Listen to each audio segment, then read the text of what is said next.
Good evening, everyone. I'd like to call this Village Board meeting to order on Monday, December 2nd, 2024, and ask if you would all please rise and join the Village Board in the Pledge of Allegiance. I pledge allegiance to the flag of the United States of America and to the republic for which it stands, one nation, under God, indivisible, with liberty and justice for all. Would the clerk please call the roll? Trustee Shirley? Here. Trustee LaBedz? Here. Trustee Grasse? Here. Trustee Baldino? Here. Trustee Schwingbeck? Here. Trustee Dunnington? Here. Trustee Tinaglia? Here. Trustee Bertucci? President Hayes? Here. First item on the agenda is the approval of minutes from our Village Board meeting on November 18, 2024. Any changes or passes? I'll pass. Passed by Trustee Shirley? Was I a pass? I think I was. Sorry, I'm not sure. I can't remember. Sorry. Does anybody have the minutes with them? I'm loading them up. I passed, I'm pretty sure. Okay. Yes. And a pass by Trustee Grasse.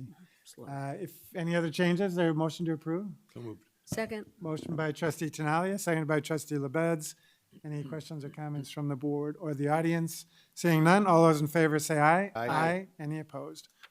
Next, we move on to the approval of the accounts payable, and I call on Trustee Baldino. Thank you, Mayor. I move approval of the warrant register with a check date of November 30th, 2024 in the amount of $5,707,508.32. Second. Motion by Trustee Baldino, second by Trustee Schwingbeck. Any questions or comments from the board? Anything from the audience? Seeing none, roll call. Trustee Baldino? Yes. Trustee Schwingbeck? Yes. Trustee Tinaglia? Yes. Trustee Dunnington? Yes. Trustee LaBedz? Yes. Trustee Grasse? Yes. Trustee Shirley? Yes. President Hayes? Yes. There are no recognitions or communications tonight, so we'll move on to the public hearing, final public hearing for our proposed 2025 budget. Again, this is the final step of the budget process that started in June with the review of the 2025 budget ceilings. So I do need a motion to open the public hearing. I move to open the public hearing. Second. Motion by Trustee LaBedz, seconded by Trustee Grasse. All those in favor say aye. Aye. Any opposed? All right, we are in public hearing. Any initial comments, Mr. Recklouse? Yes, just to kind of give a brief overview, Mayor, as you know, the budget's a culmination of a long planning process, both operationally and financially, for the involving the hard work of a lot of people in this organization. I think most notably our Finance Director, Tom Keeney, who has been with us for 21 years and is retiring this coming February. This will be his last budget. And so a lot of the work for both this year and for previous years that got us here have, if you want to just go one slide, you're really reflected in the document that you have before us. This budget was already discussed at the November 12th and 14th Committee of the Whole meetings, as well as a preliminary discussion we had in June, and the budget's been available on the village's website since late October. This year, we have a $211 million plan. Staff has tried to prepare a budget that reflects not only the organizational demands of the village from our own departmental operational perspectives, but also based on the formal and informal feedback that we've received from the village board, and of course our many discussions with residents, village boards and commissions, and other stakeholders over the course of the past year. It's not just a wish list, it's a balanced policy document that does its best to move the community forward based on the anticipated challenges, obligations, and opportunities that lie ahead. The budget also reflects strategic priorities adopted by the village board, as well as the long tradition of fiscal conservatism that we've had within this village government. The past, if you can go up, you leave it there. The past 5 years, the village has benefited from increasing sales tax and income taxes, and this has really allowed us to take the pressure off of property tax increases, and we've kept a flat levy other than the loss in cost for the last 5 years, and that was really unprecedented that we're able to maintain that for that period of time. But we're projecting for 2025 to have, from a budgetary standpoint, to be more of a normal year. And inflation has now returned to normal levels, but revenues have begun to flatten as well. And we're experiencing increased service demands in certain areas. And one of the highlights, as we've discussed in previous meetings, the village has seen a dramatic increase in EMS calls over the last 15 years, over the last 10 years, we've seen a 15% increase in calls for service. And so we have been adding a 5th ambulance in service whenever staffing permits. However, in 2024, we worked with the village board to develop a plan to staff a 5th ambulance full-time, ramping up over the next 2 years. The budget we're proposing allows us to maintain that schedule where we will have a fully staffed 5th ambulance in 2026. Due to the flattening of our revenues to normal levels and the continued service increases, we're recommending a modest 2.46% increase to the village's property tax levy, as we discussed last June and November. We are looking at a smaller increase than we anticipated over the summer. It's important to note that the village represents only about 12% of a typical homeowner's property tax bill. Therefore, that 2.46% increase is not a 2.46% increase on your entire property tax bill, just on the village portion. For an owner of a $425,000 home in Arlington Heights, this would mean a $29 increase due to the proposed levy. The budget will also continue the village's prudent investments in village infrastructure, including the recently accelerated water main project, our road enhancement of our roads and our stormwater system, and the mandated replacement of our lead service lines. Overall, we believe this is a prudent financial plan for the coming year, and staff recommends approval. Okay, thanks, Mr. Recklouse. Any initial questions from the board before I go to the audience? Trustee Dunnington. I just had one. I just wanted to say I am in complete support of the budget. When we did talk about the budget, I had asked about if we could use our fund balance at all to pay for the instead of having a tax levy, if we could use money from our fund balance. And so I wanted to ask for our next budget cycle if we could take a look at other towns' fund balances, not just for 1 year, but maybe over 3 to 5 years, to see how we compare to other towns, if we are right on track or if we are on the low end or high end, and how that looks. Sure, we can definitely do that. And we did have figures of what the fund balances were in neighboring communities for this year, but we certainly can look at kind of a midterm trend, as you're suggesting as well. That's easy enough information to come by. Great, thanks so much. Okay, anything else from the board?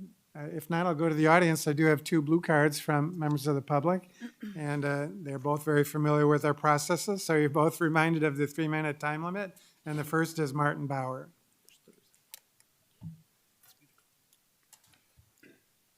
Thank you, Mayor Hayes. Yeah, I just wanted to provide some remarks about the budget. First off, I do appreciate the budget for 2025. An increase of 2.5% is exactly in line with inflation. Would we all like it to be a little bit less? For sure, but I also recognize that that's not possible, and I certainly appreciate the good work done by staff to bring it down relative to what that first look last June, when I was sitting in the audience, as well looked like. So I think that all looks pretty good. My full support. I do, however, as I have done in the past, think that it is important to remember longer-term trends, and I think that's what the residents who may not be as familiar with the day-to-day in and out and all the intricacies, what they experience. And so just to reiterate that, as far as the general fund is concerned, over the last 20-year period, that increased from $48.3 million to now $92.9 million. That's a 92% increase. That is significantly higher than the 66% CPI increase, inflation, and it is still significantly less than the property tax levy increase, which was 134% over that time period. In other words, what residents are experiencing is levies, property taxes that increase larger than the expenses of the village, and the expenses of the village go up larger than inflation. looking at my own property taxes, and I shared copies of that with you in an email yesterday, it's pretty much the exact same picture overall. The overall property taxes have increased from $6,500 20 years ago to $12,500. Most recently, that's a 92% increase, again, compared to inflation of 66%. Yes, the village portion is only a relatively small part of it. Manager Recklau said it's about 12%. 20 years ago, it was 8.5%, so it has increased, and it is the largest, it is not the largest position, but the increase in the position in relative terms has been the largest. It has been 150%, which is significantly more than any other position. Are there reasons? There are reasons, and I understand those reasons. I just want to remind all of us in that spirit of fiscal conservancy to keep that bigger picture in mind, because that's ultimately what hits residents' pocketbooks. Thank you. Great, thanks, Mr. Bauer. Next is Keith Moons.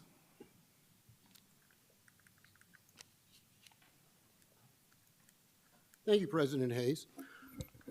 Please consider moving the following two amendments to the existing 2025 budget. Please amend the budget to reduce the tax levy increase of $934,500, or 2.46% levy increase, by utilizing the fiscal year 2025 ending fund balance of $36.5 million. This would allow a fund balance of 38% for fiscal year 2025. I think the staff has subjectively set this 40% as being necessary to maintain as an ending balance. This 40% level, though, was set without any formal board reserve policy. A board policy on this matter should be passed as soon as possible, as has been approved in many of our neighboring communities. A 38% reserve requirement is quite sufficient going forward that will keep the bond traders happy at this 30% ending balance, although 38%, according to my research, would still be much higher as compared to many neighboring communities, which average right around 33% as an ending balance. You know, coming back to the village residents for $30 reminds me of a rich uncle I used to have that would come to me and ask me for $30 all the time. So we've got it there, and I think we can use it with no harm to our bond traders. The other amendment, I would ask that you amend the public works and police budget to include infrastructure funding and increased enforcement measures to address the epidemic of speeding on our neighborhood streets.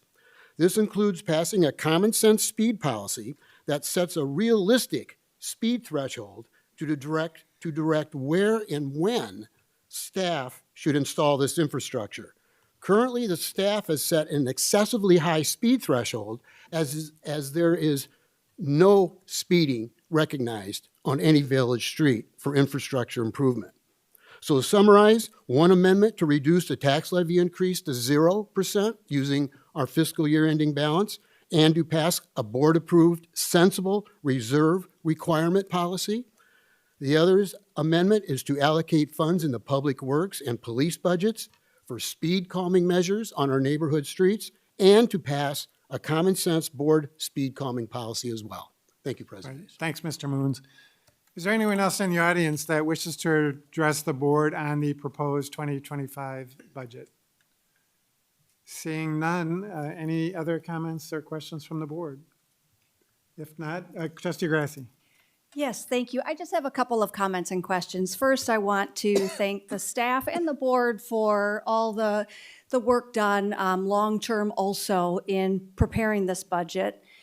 It's as I look back even at the past year or so, I just want to mention a few things just for transparency's sake and just to kind of let everybody know some of the decisions that were made that do affect us, that matter. And I am hoping that maybe Manager Reckless can actually clarify a couple things in a minute too.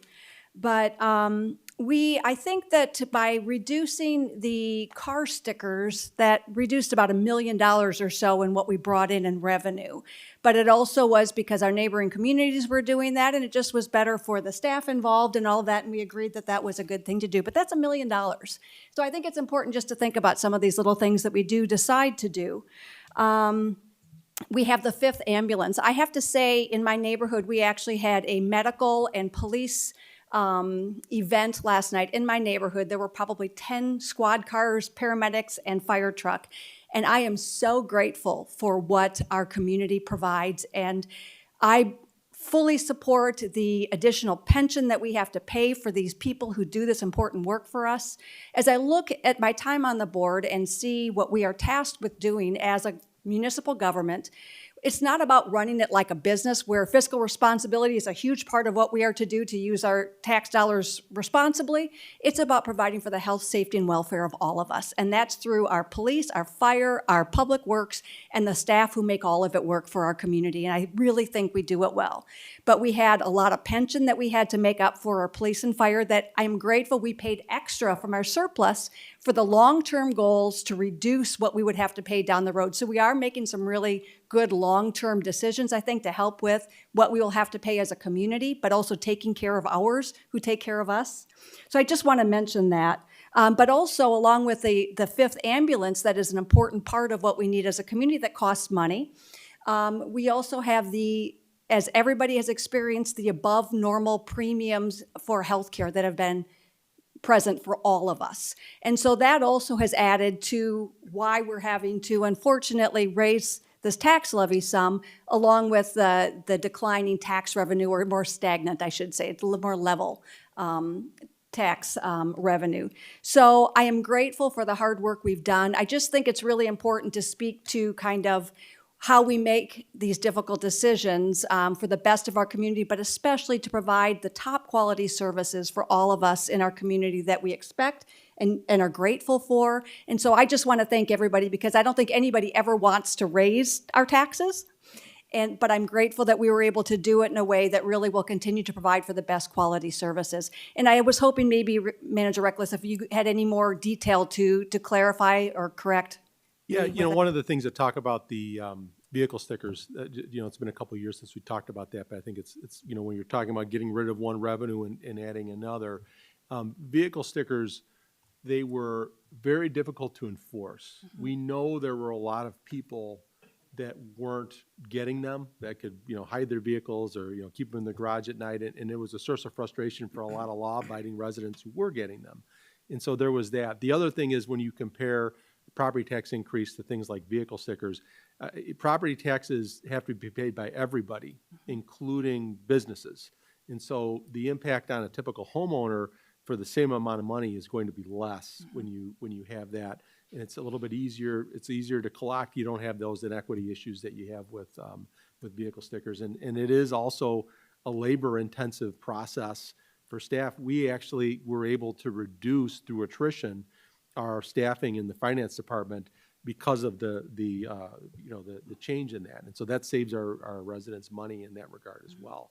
But no, I mean, this is a difficult balancing act that we try to do every year. And, reasonable people certainly can disagree on whether we've gotten it exactly right, but we make a really thoughtful approach to trying to do this the right way to ensure we can continue to serve the community for another year.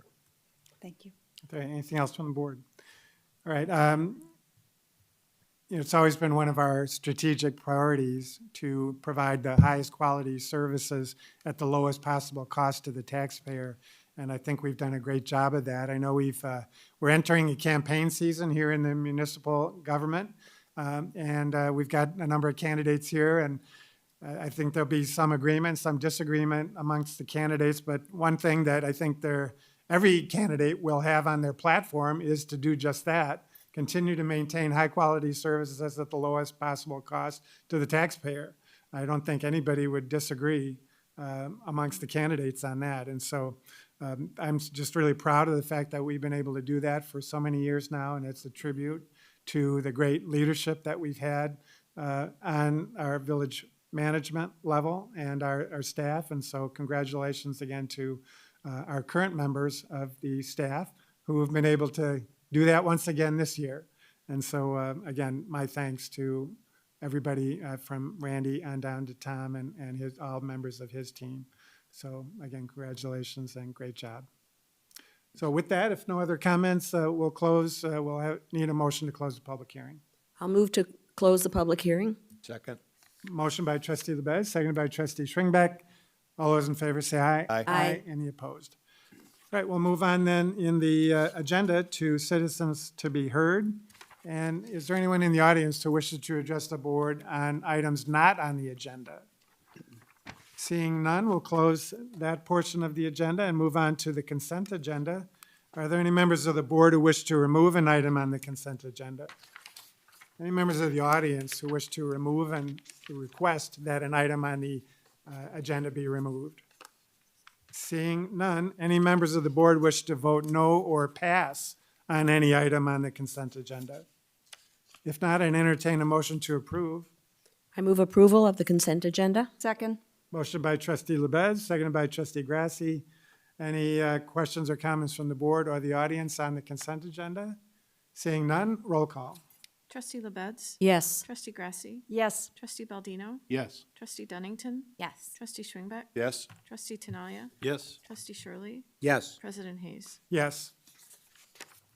Then move on in the agenda to new business, and we do have three ordinance to approve that relate to the budget that we just discussed. And so I'd entertain a motion on the first ordinance. I'll take the first one. Trustee Schwingbeck.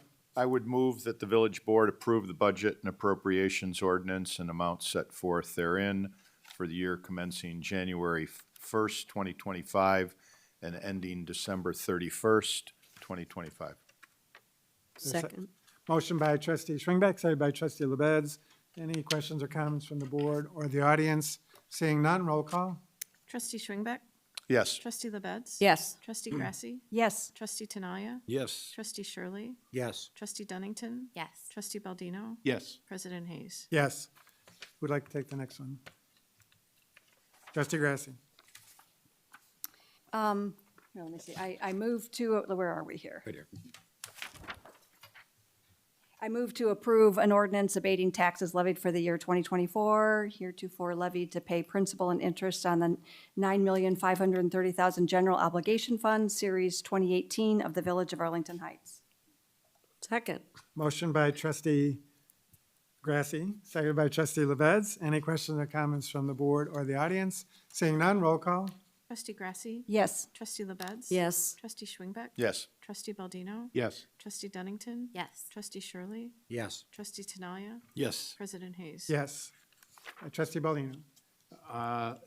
We're moving on to the third one, Yep. right? Right. Okay, I move approval of a resolution approving vendor expenses over $25,000 in aggregate for calendar year 2025.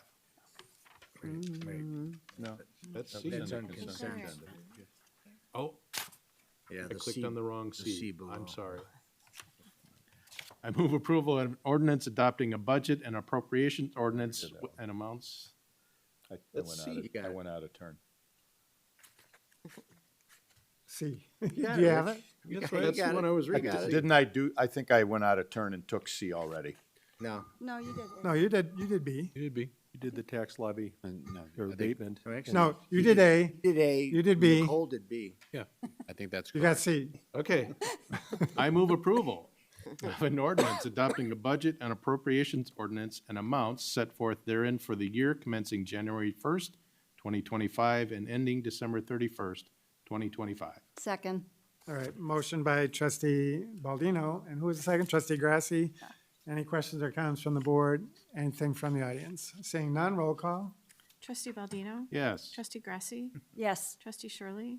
Yes. Trustee LaBedz? Yes. Trustee Schwingbeck? Yes. Trustee Dunnington? Yes. Trustee Tinaglia? Yes. President Hayes? Yes. Well, Tom, we're done. Appreciate it. Thanks a lot. We're gonna have to give you a gold-plated budget book or something. for this. There you go. Congratulations. Take it with me? There you go. On the wall. All right, we have two other items under new business. The first is the Chapter 28 text amendments regarding the permitted use table So, Mr. Eckles, do you want to introduce this, or are we going to go to Michael? We're going to let Michael kick this one off. Great. Good evening, Mayor and trustees. Thank you for listening in tonight. The first item that we want to introduce is Plan Commission Application 24016, which is Chapter 28 text amendments to the zoning code, specifically the permitted use table, but also definitions and off-street parking and loading requirements. The purpose of the amendments is to modernize the zoning code and address conflicts between the terms used between these sections. Right now, there are some terms that are used that are synonymous but not exact. It makes it hard to match up the sections for some of our petitioners. The edits will ensure that the code is more consistently applied while allowing for broader categories within the permitted use table that reflect some of the land use trends that we've seen over the last few years. Some of the timeline on how we brought you this tonight. In the spring and summer, we developed our research and identified issues within the code that would have to be addressed. We brought it to our ordinance review committee of the Plan Commission in October 16th with a unanimous recommendation of approval. We then held a public hearing on October 23rd with the Plan Commission. There were no public comments, no modifications from the Plan Commission, and a unanimous recommendation of approval, which brings us to tonight. What I'll do is just identify highlight some of the changes that we're proposing in each of the sections. Section 3, the definition section, we added new definitions for uses that already existed within the village but were missing from that section. Some of them were currently defined in our code, and we clarified. Some of the definitions, as I mentioned earlier, were modified into broader land use categories that match some of the trends that we're seeing now. An example is School for the Arts and Health replaced multiple categories such as martial arts schools or art studios. We put them under a larger and broader category, so it was easier to categorize that with our applicants. What we also tried to do is when we amended any of these definitions, ensure that any of the existing business licenses that were out there would not create nonconformities. So we matched that up with the existing business licenses out in the community today so that we weren't creating unintended consequences, if you will. And then we deleted some of the definitions for lack of relevance, such as I think there was auction rooms was something that isn't really relevant in today's society.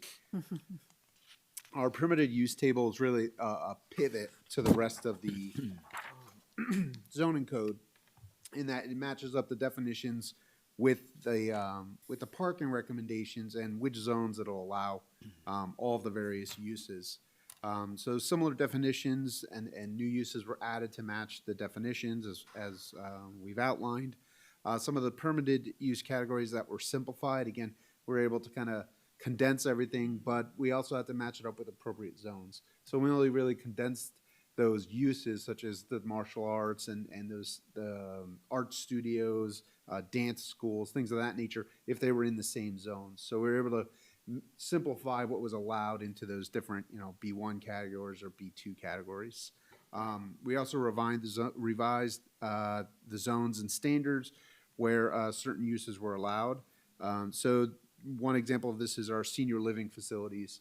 We added that to our I zone, make it consistent with how we normally review that and allow that in our process. So that takes away some of the paperwork that's required to build those facilities. They are very specific. They're already allowed in our I zones traditionally, so we updated those pieces. And lastly, the parking section was updated to match the new terms that we inserted into definitions in the permitted use table. We also clarified some of our requirements to more consistently apply them, and so applicants could understand the parking requirements a little bit easier.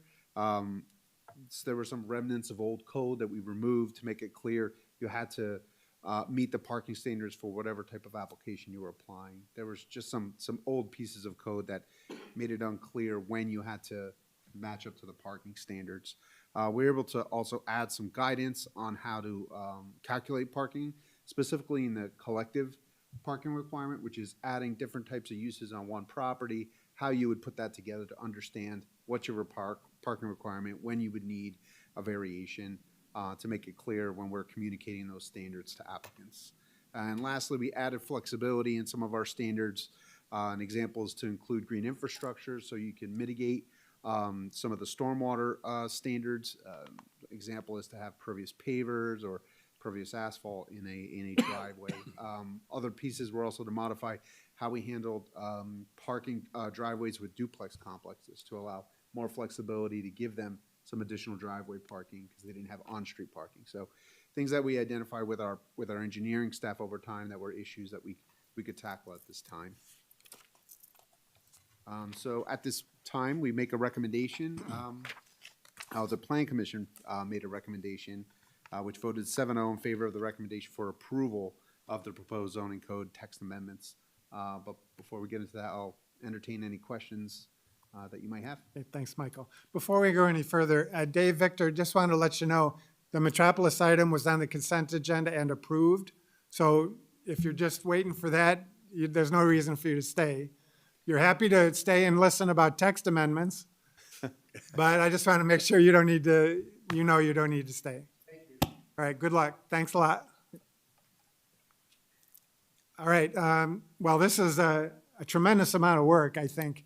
I don't know how many man hours or person hours, I should say, went into this endeavor, but it seems like it was a very tedious task, but I think it was really needed, and I think you've done a great job. So Thank you. I think I'm certainly in support of the recommendation, but any other comments from the board? Trustee LaBedz? Thank you, Mayor Hayes. Yes, I know how much work this is, having sat on the Plan Commission side of this. So thank you very much, Michael and staff, for the work done. I do have a couple questions in the definition section. Yes. As I was reading through, I'll go to number 85, library, museum, or other similar building, a commercial establishment.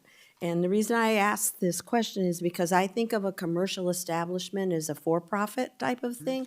And I was wondering why that particular terminology was there. And then there's other places in the definitions where it's just an establishment and not something else. I think that might be under the trade schools Yes. thing. So I'm just curious the thought process. So we clarified a number of items as commercial establishments. We didn't necessarily identify them as for-profit or nonprofit in the sense that they weren't civic institutions per se. These weren't publicly run institutions.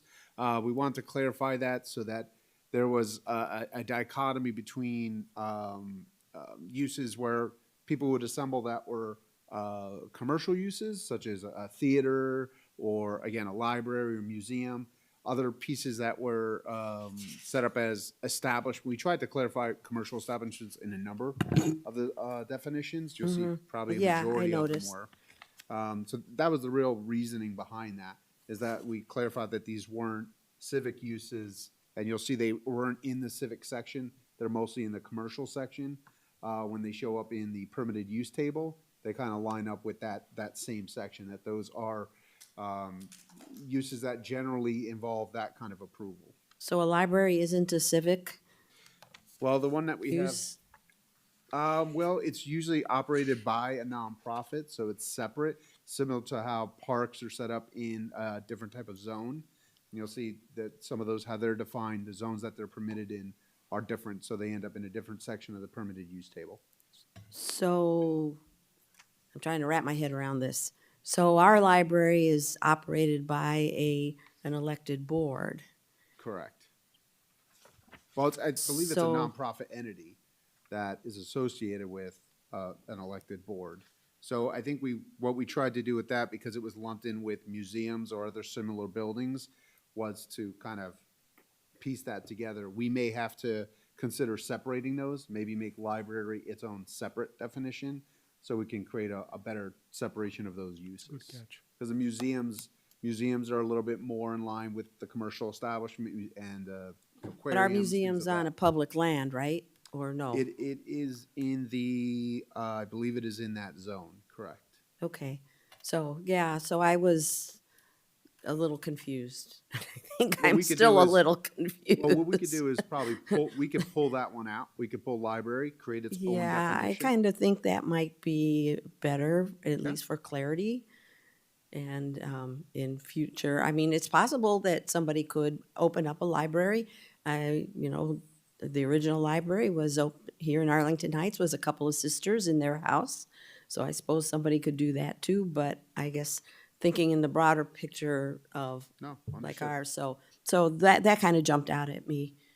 Yeah, I think it's appropriate. We can change that. I appreciate that. Thank you. Of course. The other thing that I thought was kind of odd was including in school, arts, and health. So why is health as part of that definition? I believe we included health to refer more to the aerobics, martial arts, yoga. We wanted to relate those activities because they're very similar in how the uses are set up in not only the space that they use, the parking standards. They're all very similar type of uses that we see when we get applications. So again, we kind of tried to make a broader category that Okay. those similar uses would eventually be zoned when we see it in reality. So that's why that was put in there, was to account for some of the more, the pieces like aerobics, again, martial arts, yoga, I think dance studios. We used to have, I think, somewhere around 6 or 7 different definitions and zones that all basically ended up in the same place or same types of buildings. So we put them all together. Okay, that makes sense. And so that's different than my iPad's slow to load, than the health club. Correct. Health club is more of what you would traditionally think of like a larger gym where they have whirlpools or a pool or locker rooms and things like that. And you'll see in the definition, they speak to some of those elements of Yeah. those pieces. And they're also in a different zone. Okay. And for health club specifically, because you have the verbiage, but is not limited to, so a health club with a swimming pool would fall into this category. Correct. Okay, great. Thank you very much. Those are my questions. Trustee Tinaglia. Thanks, Mayor Hayes. Just a real quick question. This is great to do it's good housekeeping. And every so often to go through these kinds of things, I commend you guys for taking the time to do it. It helps everyone. What will you do to help share this knowledge to all those out there that use this on a daily basis? What is your mode of communication that you plan to do?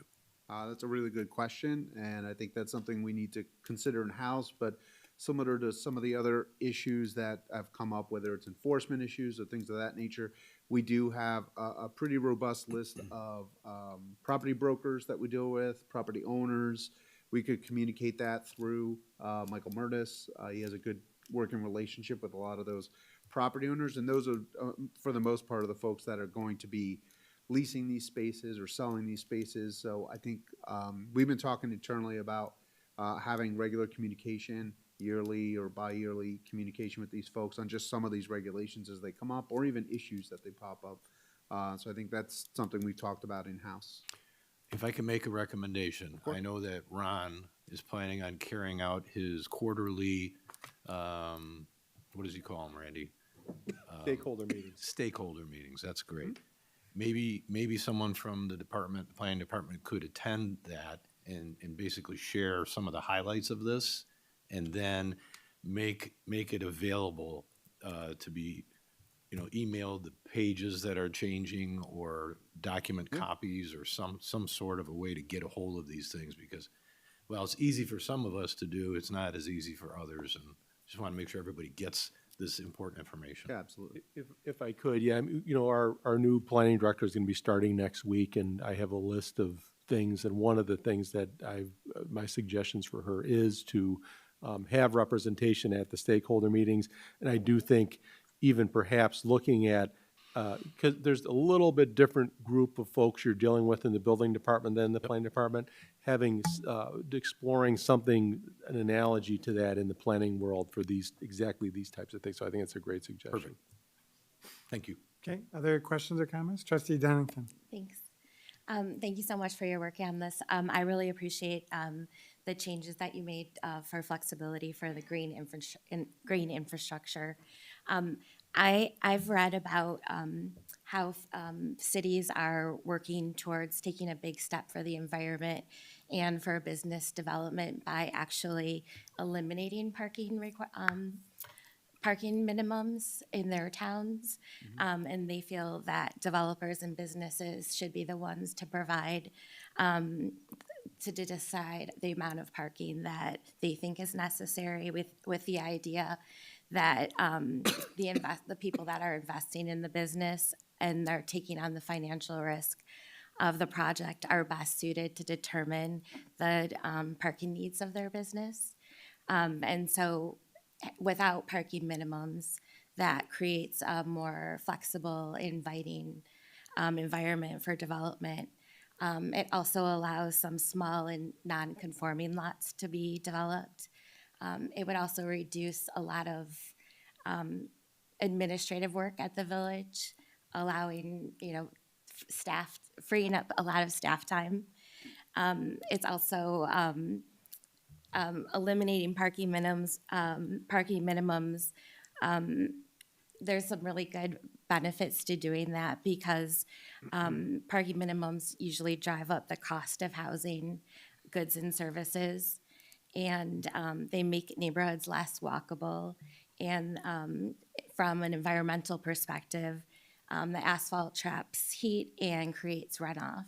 And so I think it would be a good idea for the board to discuss maybe if all of these parking minimums are always necessary. Maybe they wouldn't be necessary in all parts of town or in all sorts of developments, especially if they're close to transportation, or maybe not necessary in senior housing areas, or just in some situation that to maybe start getting away from some of these parking minimums. Mr. Eckles. I can respond to that.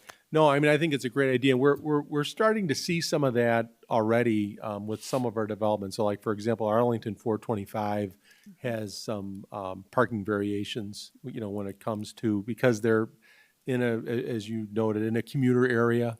And we require businesses to kind of show us, okay, how many units, how many bedrooms, what are, looking at these things a little bit differently. And so that's an example. We do look at that for, obviously places like assisted living facilities and so forth, where it's a different type of population. This project was not intended to do kind of a general policy revisitation. It more was intended to be kind of a reflection of our, current goals, but just cleaning that up. But if that's something that the board wants to take on at a later date, we certainly can entertain it and do research on it. We are going to be looking broadly at parking as part of the business plan in 2025, and that's something that could be explored as part of that if the board wants us to. But I think those are all. I think you're right, Trustee Dunnington. These are things that are very much evolving in the industry because people have a different relationship with their cars than they used to. Not to mention folks that work at home more and there's people are commuting less. But this project wasn't intended to be a revisitation of policy. It was more just a clarification of it. Well, just in terms of my reaction, this first I've heard of that suggestion. I would not be in favor of it. I am certainly willing to grant variations, as we have done for years and years, on a case-by-case basis, but I don't feel that eliminating all parking minimums makes any sense to me, because if you've got the business owner deciding how many parking spots you need, it has no, there's no input from the neighborhood, for example. Let's say the guy needs, he says, I only need 5 spots, and he has 100 customers come. Where are they going to park?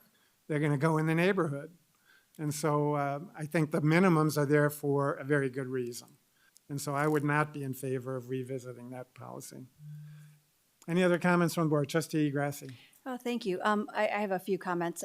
First, I thank you for all the work put into this. I would love to hear some of the more archaic words that maybe were in there at some point. I would love to hear that. But first, I want to say I agree with removing the library, as Trustee LaBedz mentioned. There are such things as private libraries. I do appreciate the uniqueness of our library, and I would support removing that personally into its own grouping.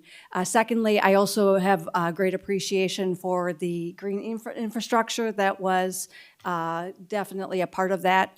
Our times are changing, and I think our being open and flexible to the changes is what will help us best as a community as we are in a changing world. So I really appreciate all of that.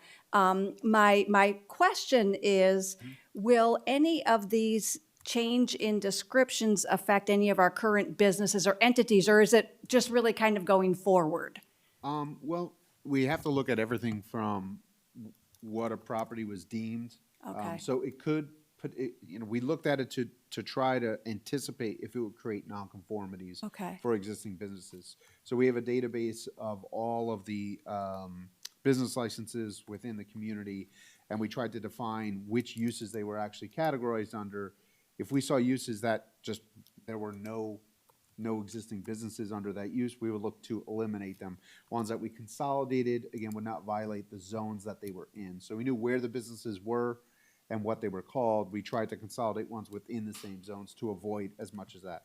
Do we know 100% that it would create zero nonconformities? We're not 100% sure, but we tried to anticipate that. And that, to Randy's point of keeping the scope of what we were trying to do focused to not create unintended consequences to that end. That's what we tried to do at this point. And I appreciate that. I mean, small businesses are such the heart of who we are as a community, and to encourage and promote that the best we can. And again, that's where I think the flexibility is a really good thing, because there already are a whole lot of unique businesses coming about. And so just being able to have that communication, that dialogue is really important. So I thank you for that. Any other trustee Tinaglia? Thanks, Mayor Hayes. I wanted to reiterate what Mayor Hayes said. I agree with him 100% on there should and needs to be minimums in most cases.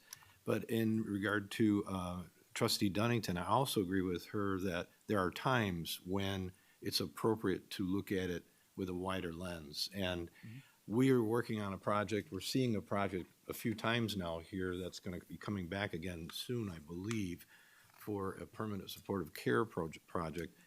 And in that case, I think I recall talking about land banking parking and avoiding the excessive asphalt when not necessary, when not needed, especially at least for that particular use in that project.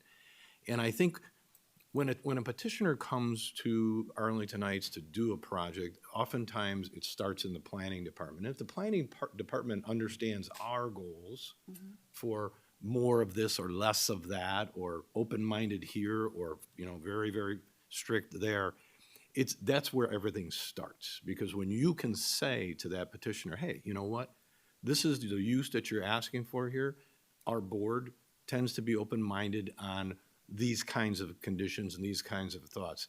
So my takeaway for you is we should be looking at those kinds of variances that Mayor Hayes suggested, as opposed to just changing everything. We can be flexible on those kinds of things because it helps everybody. Absolutely. Thank you. Okay, other questions or comments?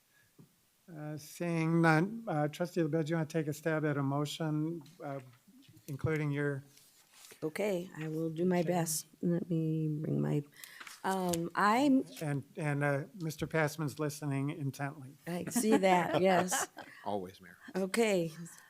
I move to direct staff and the village attorney to prepare final documents approving the proposed amendments for consideration at a future board meeting for PC 24-016, amending Chapter 28, Section 3 definitions, with the change to item 85, which is the definition for library, museum, or other similar buildings, with the change reflected in our discussion this evening, if that's okay. And Section 5.5-1 permitted use table, and Section 10 off-street parking and loading. Second. Did I get that right? Yes, absolutely. Okay, all right, great. Thank I was you. waiting, Yeah. waiting for the I know, blessing. yeah. Give me my hands up. No, I believe I understand the motion. Okay. Yep, we do. Motion by trustee LaBedz. Who was the second? Trustee Schwingbeck? Back. Any further questions or comments from the board? Anything from the audience? Seeing none, all those in favor say aye. Aye. Any opposed? Nice job, Michael and team. Thank you. Appreciate it. We'll aim to have this back on your agenda in 2 weeks. Sounds good. We have one other item of new business. That's a request to proceed at their own risk. This request by the Icon Studio to be located at 3375 North Arlington Heights Road, Units A, B, G, and H. Is the petitioner present? Why don't you come forward? And just give us your name and what you're looking to do here. Hello, Commission. My name is Artemi, so I'm founder of Icon Studio. So we're in the process on building our studio, the beautiful studio, hopefully. And we have the problem right now with the zoning. So we decided to open our business in industrial zoning M1. And right now we try to, I'm sorry. No, you're fine. Take your time. Yeah, so we have the problem because our business it's not type for this zoning. So and we try to get permission from the city to open our business in this type of the. Oh my gosh. Yeah, I can help. Yeah, Yeah, just give us your Just- name as well. yeah. My name is Petro Khuleva. I'm a GC on this project. So we applied for the permits before we started. We did get the demolition permits, and while we were in the process of demoing the units, we had a issue with the zoning. So we find out in progress that it wasn't zoned, and that's why we requesting an approval. To proceed at your own risk. Right, all right. Anything further from you guys? I'm sorry. Anything further No, right that's it. now? No, that's it. Okay, let me go to. Sorry about this. No, that's fine. I'm an artist. I'm just I know. For We've me, got it's your too tough, yeah. materials and we've all read your materials and so, and the plan commission minutes. So let's go to staff. Michael? Thank you. So the property address is 3375 North Arlington Heights Road. It's within the larger PUD of 3335 through 3395 North Arlington Heights Road, which is actually a group of 7 buildings under 2 owners. This is the one building is in the central part of the site. And the petitioner is asking for the declaration that would allow them to move forward with submission of the building permits to construct the beauty salon upon execution of the declaration. As part of the request, they explained how they've already paid their contractors at the beginning, not realizing they had to go through the PUD effort and the timing that comes with that. It is can be time consuming, can be complicated because there are multiple owners within this PUD as well since it was first established. They state they were also at risk of losing the contractor due to that time frame. I will say that the petitioner has applied for their building permits as they added, where it was identified that it needed a zoning change. They reached out to the Plan Commission staff. They've gone through the Conceptual Plan Review Committee. It's been circulated to all the staff, and they've been following all of the steps in good faith in accordance with the staff recommendations. They did not start building without permission. They haven't gotten a code violation in that regard. They've also gotten 2 rounds of comments, and we're very close in putting together a set of conditions that's approved by everyone. So one of the things I wanted to point out is that the declaration would be with the owner of the property, which is NRF IX Arlington Heights LLC, and then with the petitioners who own the business. And the construction activities would only begin upon a Plan Commission recommendation of support following a public hearing. We're looking to schedule that here in the next several weeks. And operation of use would not begin until the full entitlements are approved by the village board. And of course, everything would need to follow village code. Just an overview of the Plan Commission project, what they're proposing and where it is. I think he had mentioned the M1 Research District. This PUD's had several amendments, the most recent one in 2019. They're asking for a land use variation for a barber shop, beauty salon in that district. There are a number of uses on the site already that have very similar activities there. They'd also need to schedule a parking requirement. So the trick with their land use variation is anytime you change a land use within a larger planned unit development, it changes the schedule of the parking requirements because the rates of those parking requirements change. Like I said, they've gone through 2 rounds of comments that have been circulated to the ownership groups. That's the phase we're at right now. The owner of the building specifically has read through them, and they have just some minor changes they've recommended to staff. And we're in communication with the second building owner to the north, who they're not leasing from, to make sure they're aware of the comments on the PUD because they're involved. We have no major concerns at this point with what they're proposing with the specific land use or even the parking variation. Just some insights on this, and I won't go through everything specifically in here, but the last PUD amendment that was done in 2019 limited the amount of the medical uses that could be on the site to a little over 14,000 square feet. They're not violating that now. They're under 12,000 square feet in the medical uses and a little over 5,000 square feet with those non-general office, such as the beauty salon and some of the other more commercial aspects of the site. That would, in essence, that raises the parking requirements that were needed on the site. That's what triggers the PUD amendment and the variation that's needed at this point. When they submitted some of their information on the parking usage, they're only using 59 of the 238 spots on the site. And even if we filled in all the vacant spaces, that only comes up to about 78 parking spaces that they would use. So again, the staff is not very concerned about the parking demand that would be generated by this use. And in addition to that, even if they changed all of those non-general office spaces to medical uses, it would only trigger approximately 84 space demand for parking.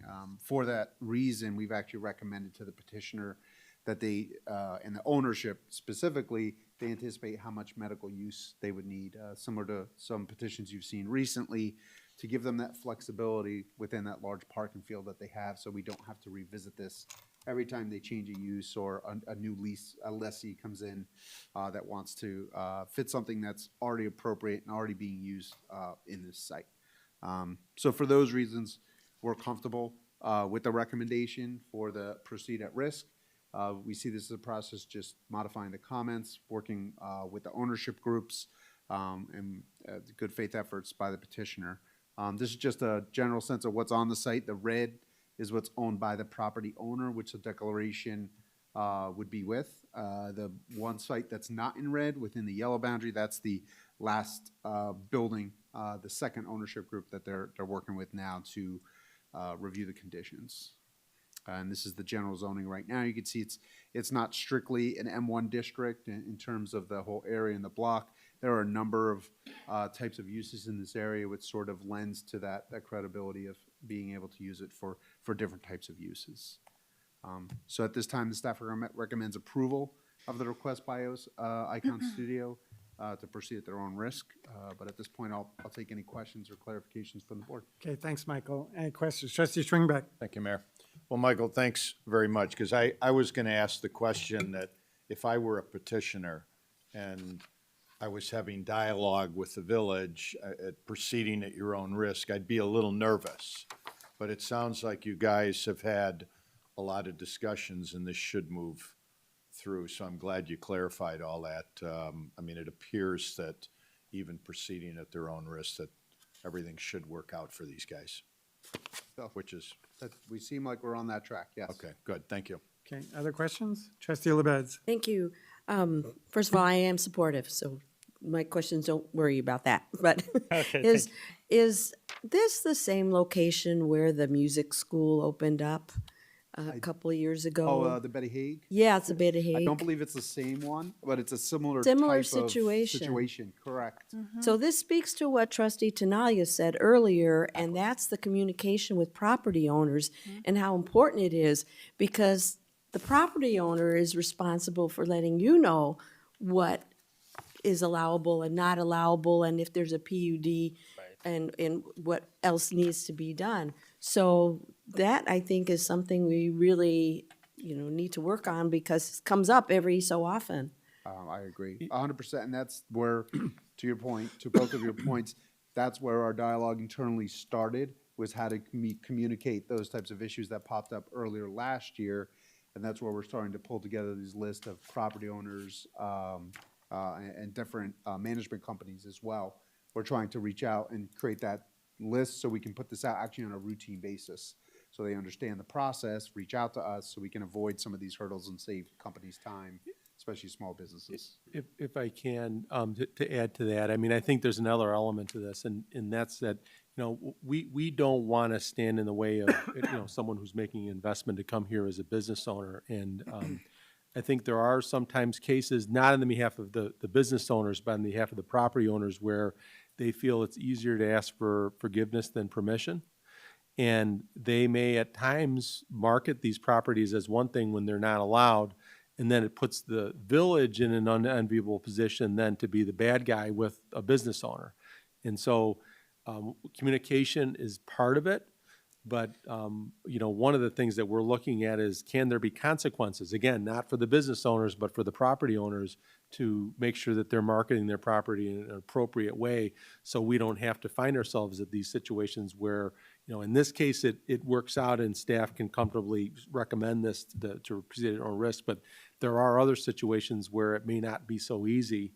And again, the village ends up being the one that is kind of holding the bag, if you will. And so that's the other piece of this. I just wanted to mention that this is complex at times. Sometimes it isn't merely communication. Sometimes it's something folks are doing knowingly. Well, that's not good. No. And so my other question is, if there's other types of usages here that have required a PUD amendment, is M1 the appropriate zoning for the location? I know that's a whole different, bigger issue, but Yeah, I think It that's makes something me for wonder. the owners to, the owner of the specific building and within the PUD to consider.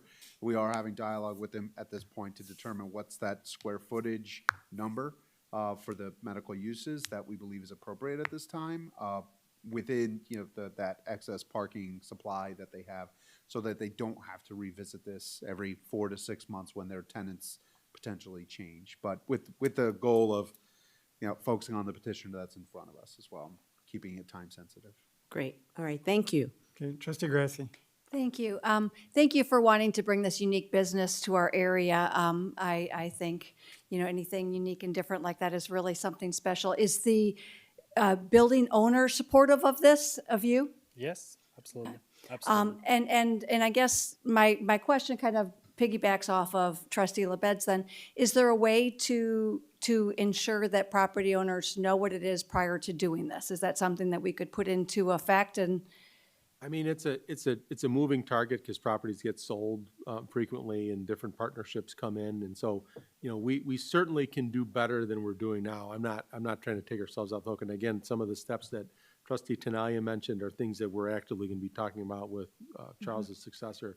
But there may be other tools we need to look at as well to ensure that people are, following the code. well, and it does protect the property owners, but then any of the businesses wanting to come in and the village. So I Right. think it's worthy of considering. So thank you very much. Okay, anybody else? Trustee Schwingbeck? Thank you, Mayor. Just one more comment, Randy, based on what was just said. When we hear from petitioners like this in these larger, whether it's a strip mall or whatever, is there any way we can set it up where the property owner has to come during these discussions? I'm not sure. Where they can actually hear what we're talking Yeah, about? I mean, 'Cause I'm that not would sure help we on- can compel them to, but I mean, it's something we can talk about ways to ensure participation in the process. I don't know, I guess, Yeah. is the short answer to that. I mean, it would be good for them to hear what's going on. I agree. So that the next time it happens, because I don't know if we can go out to every single landlord in town and educate them, but if we do it a little at a time. That's the challenge. I mean, I think, again, we always can do better, Right. and I'm not trying to say we shouldn't. I'm just saying that, you know, there's a broader issue here that we need to tackle as well. Okay, all right, thanks. Okay, anything further? Who would like to make a motion? Trustee Grasse. I'm happy to do that. I move to authorize the village manager to execute an acceptance of a proceed at our own risk declaration by and between NRF IX Arlington Heights LLC, Artemi Novick and Inha Stankovic with respect to a proposed beauty salon use at 3375 North Arlington Heights Road, Suites A, B, G, and H. Second. Second. Motion by Trustee Grasse, seconded by Trustee Tinaglia. Any other questions or comments from the board? Anything from the audience? Seeing none, all those in favor say aye. Aye. Aye. Any opposed? Well, congratulations. Your request has been approved. Good luck to you. Thank you so much. All right. Thank you. Thanks. Take care. Right, that is all the new business that we have tonight. Anything from the village manager? No, sir. Right, just under petitions and communications from the board. Hope everyone had a great Thanksgiving. We had a really good tree lighting ceremony. It was cold, but we had a decent crowd, at least for a few minutes while the tree was being lit. And so thanks again to all those at the Special Events Commission and the Park District and everyone who supported and planned and executed another great tree lighting event for our community. So anything else from the board? If not, I'd entertain a motion to adjourn. So moved. Second? By Trustee Baldino, seconded by Trustee Shirley? Or Sure. who was it? I didn't hear. Who was it? Schwingbeck. Schwingbeck. Okay, Schwingbeck. It's hard with these microphones. All those in favor say aye. Aye. Aye. Any opposed? Thank you all for joining us tonight.